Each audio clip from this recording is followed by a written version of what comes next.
পবিত্র মদিনা শহরের উত্তরে দাঁড়িয়ে আছে এক নীরব সাক্ষী উহুদ পাহাড়।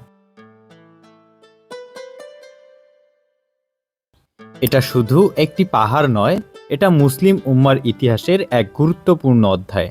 625 খ্রিস্টাব্দে এখানে সংঘটিত হয়েছিল উহুদ যুদ্ধ, যেখানে মহানবী হজরত মুহাম্মদ সাল্লাল্লাহু আলাইহি ওয়াসাল্লামের নেতৃত্বে মুসলমানরা লড়াই করেছিলেন। প্রথমে বিজয়ের আশা জাগলেও কিছু তীরন্দাজের অবস্থান ত্যাগের কারণে যুদ্ধের মোড় ঘুরে যায়। এই যুদ্ধ মুসলমানদের জন্য হয়ে ওঠে এক কঠিন শিক্ষা। এই পাহাড়ের পাদদেশেই শায়িত আছেন ইসলামের বীর শহীদরা,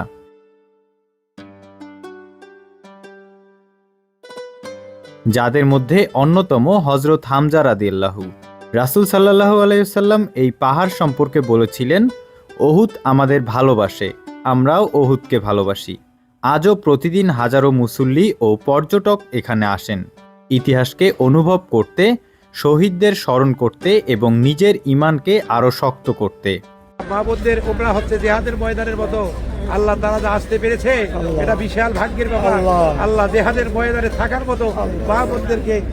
উহুদ পাহাড় আজও দাঁড়িয়ে আছে নীরবে, দৃঢ়ভাবে, ইতিহাসের এক অমলিন সাক্ষী হয়ে।